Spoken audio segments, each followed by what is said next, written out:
오늘은 은혜를 입은 민족이라고 하는 제목으로 말씀을 전하려고 합니다. 은혜를 입은 사람과 은혜를 입지 못한 사람은 똑같은 환경 속에 살아간다고 할지라도 삶의 목적과 이유가 전혀 다른 삶을 살아야 되고, 은혜를 받은 사람과 은혜를 입지 못한 사람은 삶이 가지고 있는 성격이 다른 삶이 되어집니다. 은혜를 입은 사람은 자신의 삶에 내가 입은 은혜에 합당한 삶을 살아야 하는 이유가 주어진 것입니다.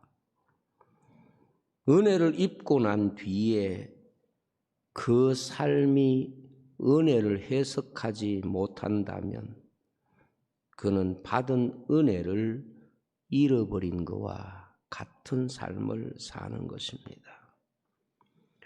그래서 바울 사도는 은혜를 받은 사람은 은혜를 헛되이 해서는 안 된다는 것을 가르치고 있습니다. 고린도후서 6장 1절에 보면 우리가 하나님과 함께 일하는 자로서 너희를 권하노니 하나님의 은혜를 헛되이 받지 말라, 그렇게 말씀했습니다. 예수님의 말씀을 보면 임금에게 1만 달란트 빚을 탕감받은 신하의 이야기가 나옵니다. 왜 예수님께서 이 신하의 이야기를 말씀하셨을까요? 이 신하의 입장에서 보면 그 나라 모든 사람 가운데 임금에게 가장 큰 은혜를 입은 사람이라고 말할 수 있습니다. 주님이 이 사람에 대하여 말씀하시는 이유는 단 한 가지입니다. 은혜를 입은 사람은 은혜를 입고 난 이후에 그 은혜를 해석하는 삶을 살라 하는 교훈입니다. 내가 입은 은혜에 합당한 삶을 살아야 한다 하는 가르침이 있습니다. 개인이나 가정이나 국가나 할 것 없이 가장 행복할 때가 언제냐 하면 내가 입은 은혜를 내 삶 속에서 해석할 때고, 개인이나 국가나 가정이나 망할 때는 내가 받은 은혜를 망각하고 있을 때 그 삶의 이야기는 어두움으로 그 삶의 모든 부분들을 잊어버리게 만드는 것입니다. 인류 역사 속에 하나님의 특별한 은혜를 받은 민족이 있습니다. 하나님께서 그 민족에게만 주신 귀한 은혜를 받은 특별한 나라가 있는데 그 나라가 바로 이스라엘입니다. 그래서 성경은 이스라엘을 말할 때에 그 나라가 복된 이유는 하나님의 은혜를 받은 민족이기 때문에 복되다 하는 것입니다. 이스라엘을 복되다고 설명할 수 있는 요소는 하나님의 은혜를 받았다는 그 이유가 이스라엘을 복되다고 말할 수 있는 가장 근본적인 이유가 되는 것입니다.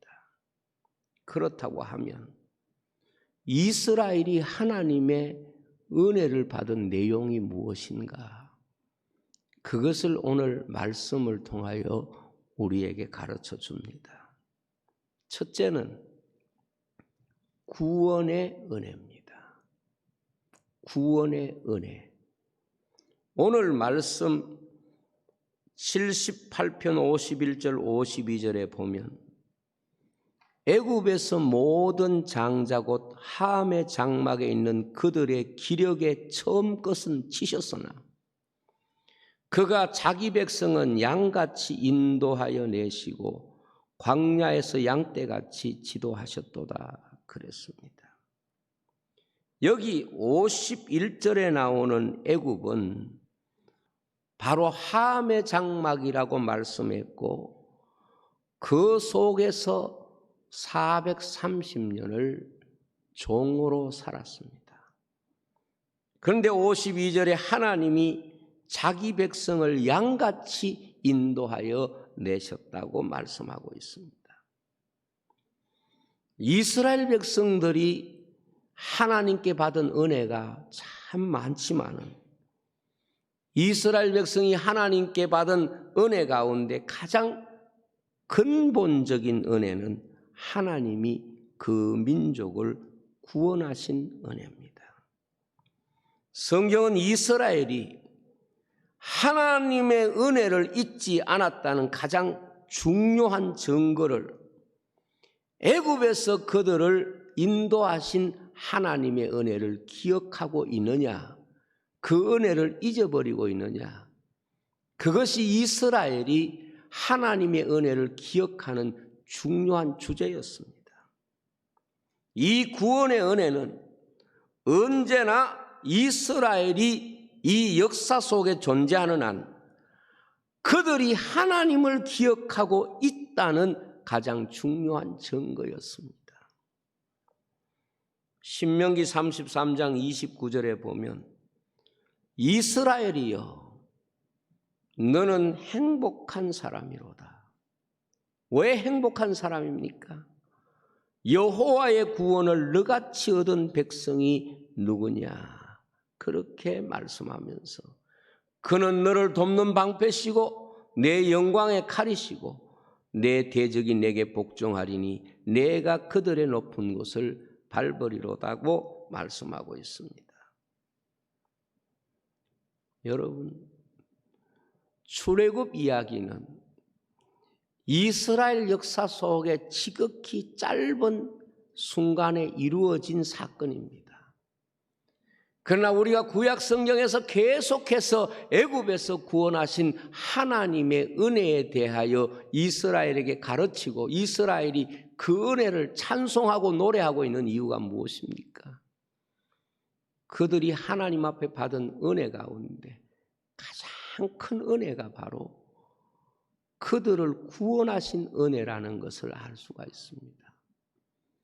만약에 애굽에서 하나님이 그들을 구원하신 그 은혜가 없다면 그 뒤에 수많은 이스라엘의 역사와 이야기들은 없는 것입니다.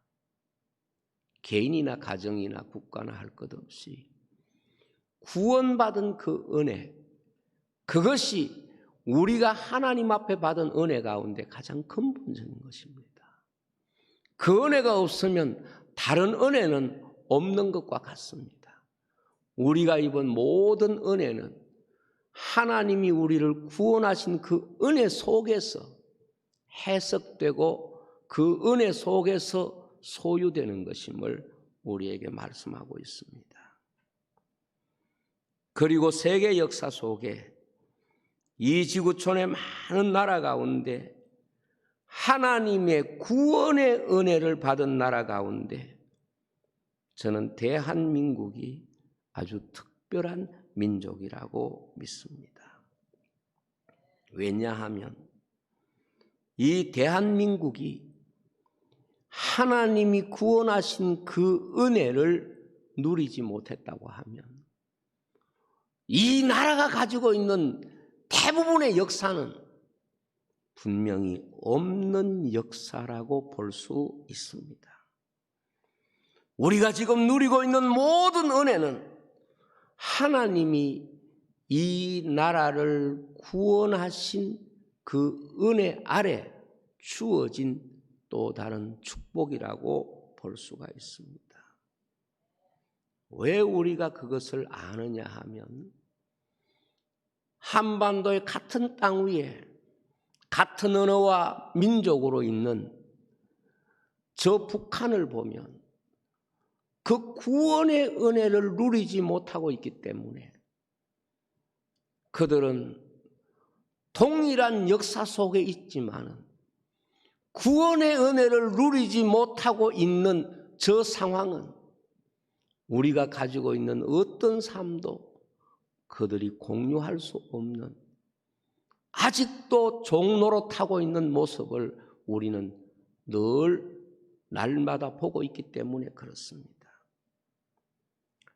우리 민족이 구원받은 사건은 두 가지로 해석될 수 있습니다. 하나는 일제치하에서 구원받은 은혜고, 다른 하나는 북한 공산당이 일으킨 전쟁으로부터 구원받은 은혜입니다. 특별히 한국 교회는 이 두 가지 구원의 은혜를 경험한 교회입니다. 우리 교회에 이렇게 순교자들의 사진들을 왜 걸어놓는가 하면 우리가 받은 이 은혜를 잊어서는 안 된다 하는 이런 절박한 마음이 우리 교회가 지금 처해 있는 현실이라고 생각을 합니다. 일제치하에 순교당한 순교자들이 많습니다. 그리고 공산당에게 순교당한 순교자의 얼굴도 있습니다. 우리는 스스로 그들을 이길 수 있는 힘도 없고 그들을 막을 수 있는 힘도 없었습니다. 하나님이 구원해 주신 은혜를 우리 민족이 누리고 있고 특별히 한국교회는 그 은혜를 누리고 있는 교회라고 볼 수 있습니다. 대한민국이 받은 이 하나님의 구원의 은혜는 우리 민족의 역사를 완전히 바꾸었습니다. 이 하나님의 구원하신 은혜가 없다면 우리는 저 북한의 현실이 곧 나의 현실이고 우리의 현실이고 교회의 현실일 것이라고 우리는 생각할 수밖에 없는 것입니다. 특별히 이 두 가지 구원을 통하여 한국교회는 진정으로 그 뒤에 일어나는 많은 하나님의 은혜와 은총의 세월을 보내었다는 것을 기억해야 합니다.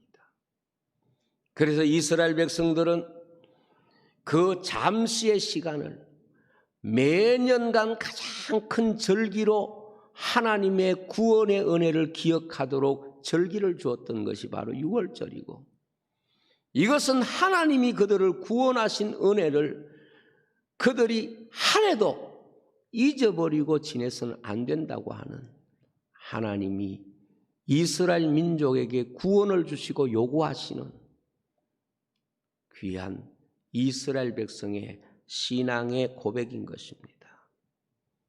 저는 적어도 이 대한민국만큼은, 특별히 한국교회만큼은 일제로부터 구원받은 이 놀라운 은혜와 공산당으로부터 구원받은 이 놀라운 은혜를 우리가 한순간도 잊어서는 안 되는 교회가 바로 이 대한민국의 교회라고 믿습니다. 세계 역사를 보면 2차 세계대전을 통하여 대개는 식민지 국가에서 자유를 얻었습니다. 2차 세계대전은 끔찍한 대전이기는 하지만은 이 전쟁으로 그동안 다른 민족에게 지배받았던 대부분의 나라들이 자유를 얻었습니다. 그런데 자유를 얻어서 다시 말하면 그 민족이 타 민족으로부터 구원받은 사실은 많은 나라에서 이루어진 역사이기는 하지만은, 그러나 그 구원의 은혜를 지키고 있는 민족은 정말 많지 않다는 것을 알 수가 있습니다. 다시 더 무서운 종의 역사를 쓰고 있는, 더 무서운 압박과 통제 사회 속에 살아간 이런 나라들이 이 지구촌에 너무도 많습니다. 그래서 그들이 해방받은 구원의 이야기를 순간의 이야기로 만들고 그 이야기를 그들의 삶 속에서 그들의 이야기로 만들지 못한 것입니다. 우리나라만 보더라도 저 북한에 사는 사람들은 동일하게 일본으로부터 같은 시간, 같은 환경에서 자유를 얻어 압제로부터 구원받은 동일한 해방의 날을 가지고 있습니다. 그러나 저 북한은 지금 더 악한 집단의 종이 되어서 75년의 세월을 이 세상에서 가장 참혹한 국민의 모습으로, 노예의 모습으로 살아가고 있습니다. 다시 말하면 구원의 은혜를 누리지 못하고 있는 나라가 되어버린 것입니다. 저는 이 대한민국 좁은 땅덩어리 위에 남과 북을 통해서 주시는 하나님의 중요한 가르침이 있다고 봅니다. 구원했을 때 구원의 은혜를 누리는 사람과 구원의 은혜를 누리지 못하는 사람의 차이를 보여주는 것이 이 세계 수많은 나라 가운데 우리나라, 우리가 살아가는 이 땅 위에서 보여지는 두 가지 세계라고 봅니다. 대한민국, 특별히 한국교회는 하나님이 구원해 주신 은혜를 언제나 생각하고 감사하면서 살아야 이 은혜가 우리에게 계속될 줄로 믿습니다. 두 번째로 복된 지도자를 주신 은혜입니다. 오늘 78편 53절에 보면 그들을 안전히 인도하시니 그들은 두려움이 없었으나 그들의 원수는 바다에 빠졌도다 그랬습니다. 여기 53절에는 지도자라는 말은 없지만 두 지도자가 이 말씀 속에 감추어져 있습니다. 홍해 사건을 두고 두 지도자의 모습이 나오고 있습니다. 이스라엘은 모세라고 하는 지도자를 통하여 홍해의 길을 내고 그들을 안전히 인도하여 홍해가 그들에게 두려움이 되지 못하고 구원의 사건이 되었지만 그들의 원수는 바다에 빠졌도다. 무슨 말입니까? 바로의 지도를 받는, 바로의 명령을 받는 애굽 군대들은 세상에서 가장 강력한 힘을 가지고 있는 군대지만 바다에서 다 죽었다 하는 것입니다. 이스라엘 민족이 받은 은혜 가운데 하나는 다른 것은 설명할 길이 전혀 없는 종의 모습이었지만 하나님이 모세라고 하는 지도자를 예비하시고 그들 가운데 세워서 그 민족을 구원하신 일입니다. 모세는 이스라엘 민족에게 주신 하나님의 가장 큰 은혜라고 볼 수가 있습니다. 여러분, 어떤 나라든 어떤 공동체든 지도자는 그 민족에게 주시는 하나님의 특별한 은혜입니다. 지금까지 이스라엘 백성들은 누구의 지배 아래 있었는가 하면 바로의 지배 아래 있습니다. 애굽 사람들이 그들을 다스렸습니다. 그래서 실제로 그들의 역사가 없습니다. 성경은 그 430년을 그냥 430년이라는 숫자만 기록하지 그들의 역사가 그 속에 담겨 있지 않다는 것을 말씀합니다. 그러나 하나님이 그들에게 모세를 지도자로 세우고 그때부터 이스라엘은 역사가 시작되고 이스라엘 민족에게 있어서 하나님께서 인도하시고 보호하시고 은혜 주시는 축복의 이야기가 시작이 되는 것입니다.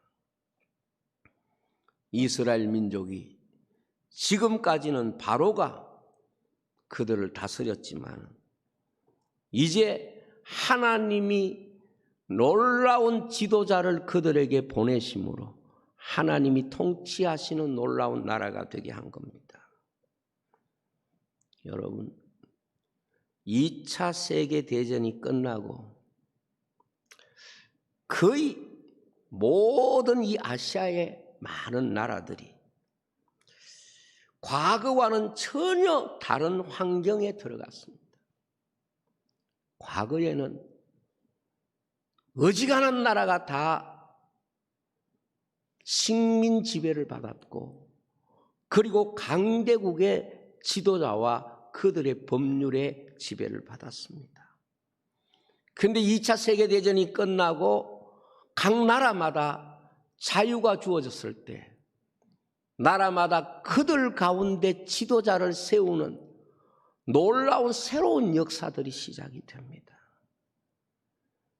그때에 어떤 지도자가 세워지느냐, 그것이 그 나라의 역사의 분수령이 됐습니다. 그때 많은 나라들이 그들의 지도자로 공산주의자들이 등장하게 되고 그 공산주의자들이 많은 나라에서 지도자로 세워졌습니다. 이러한 나라들은 하나님이 그들에게 구원의 은혜를 주셨지만 그 이후 역사를 보면 오히려 더 비참한 종의 나라가 되었고 정말 하나님 없는 무신론의 노예로 전락한 역사를 가지고 있습니다. 우리나라도 2차 세계대전이 끝나고 두 사람의 지도자가 등장합니다. 북한은 공산주의자가 지도자로 등장하고 이 남한은 민주주의와 하나님을 믿는 신앙인이 지도자가 되었습니다. 저는 이 대한민국이 하나님 앞에 받은 놀라운 축복 가운데 하나는 대한민국이 시작될 때 믿음을 가진 선한 지도자를 주신 것이 하나님이 이 땅을 구원하시고 사랑하시는 놀라운 은총이라고 믿습니다. 왜 그런가 하면 지도자에 의해서 전혀 다른 나라가 되기 때문에 그렇습니다.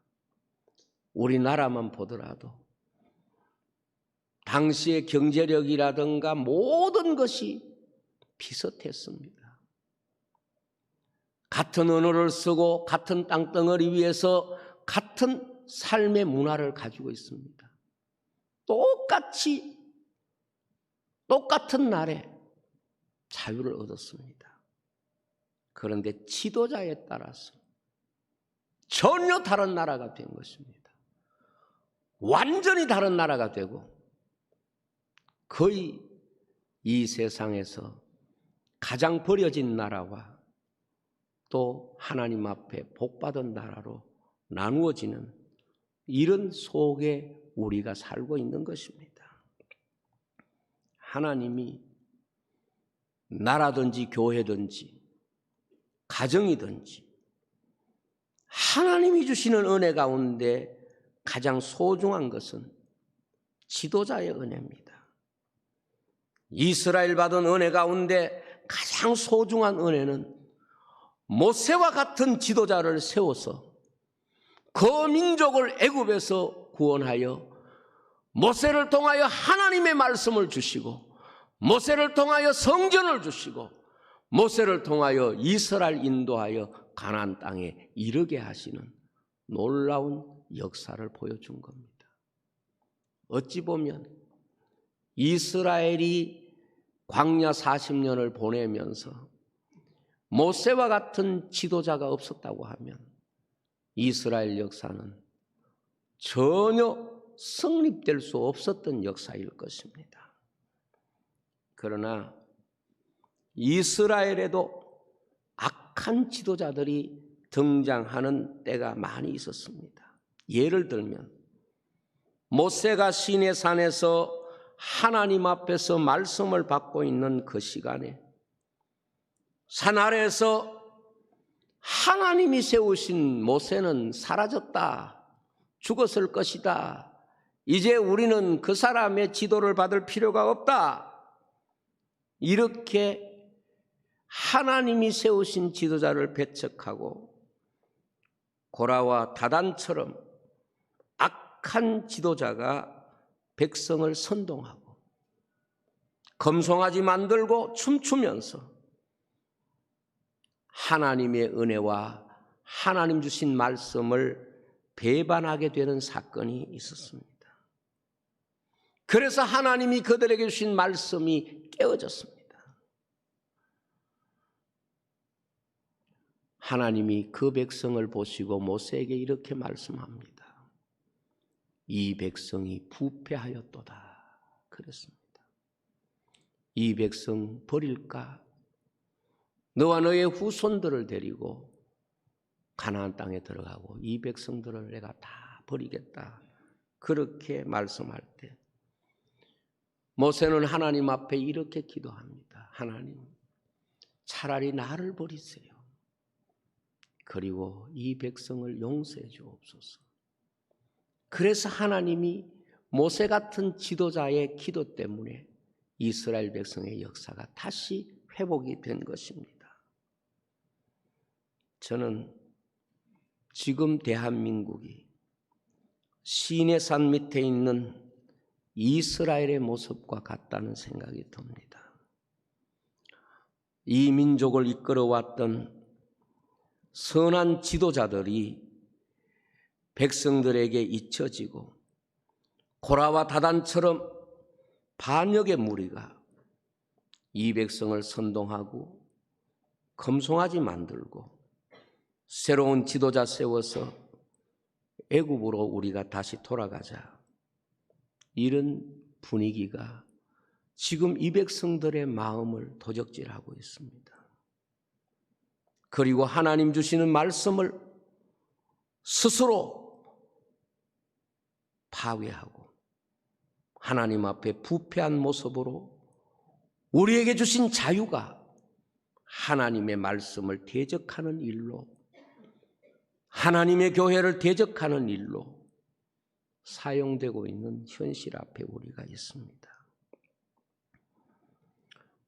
우리가 오늘 말씀을 보면 인도하였다는 말씀이 3번에 걸쳐 나옵니다. 하나님이 무엇을 통하여 인도합니까? 하나님이 세우시는 지도자를 통하여 하나님의 인도가 나타나는 것입니다. 그 민족이 어떤 인도를 받고 있느냐? 그것이 그 민족의 역사의 방향성에 가장 중요한 이유가 되는 것입니다. 저는 미국이라는 나라를 대단하게 볼 수도 있겠지만 미국이라는 나라가 하나님 앞에 복받은 이유 가운데 가장 특별한 것은 그들에게 훌륭한 지도자들이 많이 있었다는 겁니다. 정말 나라를 사랑하고 하나님 사랑하고 하나님의 마음으로 백성을 섬기는 이런 나라였기 때문에 오늘 세계에서 하나님의 은혜와 사랑받는 그런 모습을 보여주는 역사를 가지고 있다고 봅니다. 이런 나라를 거명해서 죄송합니다만 중국 같은 나라가 얼마나 좋은 자원을 가지고 있습니까?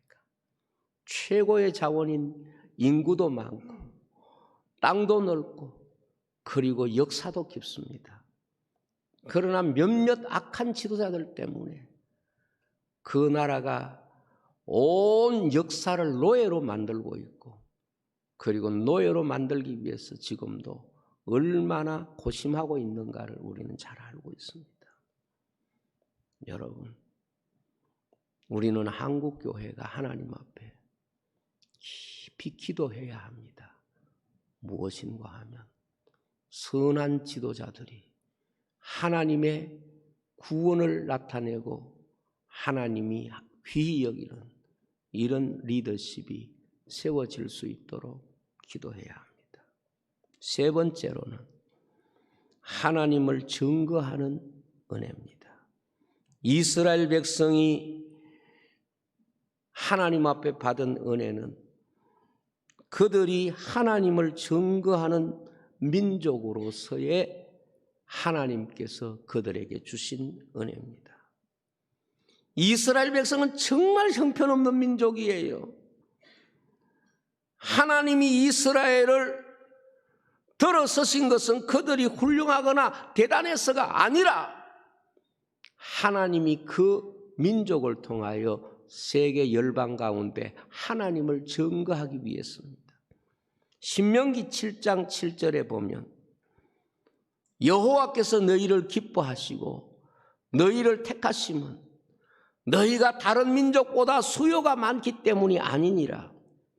너희는 오히려 모든 민족 중에 가장 작다고 말했습니다.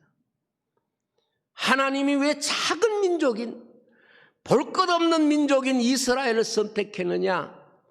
이스라엘을 통하여 하나님의 역사와 하나님을 섬기는 민족을 세계 열방 가운데 보여주기 위해서 이스라엘을 선택했고 그들에게 나라와 민족이 되게 하셨다는 겁니다. 저는 이 대한민국이 시작될 때 이 세상에서 가장 가난한 나라 중에 하나였습니다. 정말 원조가 없으면 스스로 살 수 없는 가장 절박한 그런 환경에 있었습니다. 이런 나라가 지금은 거의 세계 모든 나라에 투자하고 상품을 팔고 무엇보다 그 나라의 선교사님들을 보내어서 지금 선교사 숫자는 제일 많지 않지만은 가장 많은 국가에 선교사를 파송하고 그 국가를 섬기고 있는 교회가 한국교회입니다. 한국교회가 어떻게 보면 기독교 역사 중에 가장 짧은 역사를 가지고 있습니다. 어떤 나라보다 기독교 역사가 짧지만 하나님이 이 나라를 통하여 세계 열방의 수많은 영혼들을 섬기게 하신 놀라운 은혜가 있는 줄로 믿습니다. 저는 사회가 어떻게 교회를 보든지 대한민국 교회가 참 귀한 교회라고 생각합니다. 무엇 때문에? 세계를 섬기는 교회이기 때문에 그렇습니다. 세계 열방 가운데 선교사를 파송하고 그 민족을 섬기는 이런 사역을 하고 있기 때문에 그렇습니다. 최근에 우리 교회도 코로나19로 인하여 선교지를 섬기고 있는 몇몇 곳에 우리가 관심과 사랑을 보내고 있습니다. 물론 우리 교회가 할 수 있는 일 가운데는 적은 일일 수 있지만 그러나 분명한 것은 우리 교회를 통하여 많은 사람이 생명을 지킬 수도 있고 또 하나님 앞에 예배 드릴 수도 있고 그리고 하나님께 영광 돌릴 수 있는 이런 결과를 가져오는 것은 분명합니다. 이제 말씀을 마치겠습니다. 여러분, 대한민국이 하나님의 은혜를 누리고 있는 가장 중요한 이유는 제가 믿는 믿음으로는 하나님을 증거하라고 주신 특별한 기회고 은혜인 줄로 믿습니다. 이스라엘 백성에게 하나님께서 구원의 은혜를 주시고 그들을 가나안에서 오늘 말씀과 같이 다른 민족을 쫓아내시고 그곳에 나라를 세우고 그곳에 장막을 치게 하신 것은 세계 열방 가운데 하나님을 섬기는 민족을 보여주라는 것입니다. 저는 주님이 오시는 그날까지 세계에서 잘 사는 모습, 선진국의 여러 가지 모습, 그것은 하나님이 우리에게 주시는 복은 맞는데 우리가 이 세계에서 보여주어야 할 진정한 대한민국의 얼굴은 아닙니다. 대한민국이 세계에 보여주어야 할 인물은, 모습은 바로 하나님을 섬기는 민족, 복음을 전하는 민족, 말씀을 지키고 그 말씀을 선포하는 이 민족의 모습. 그러므로 하나님이 기뻐하시고 복 주시는 민족이 되기를 간절히 소원하고 축복합니다. 기도하겠습니다.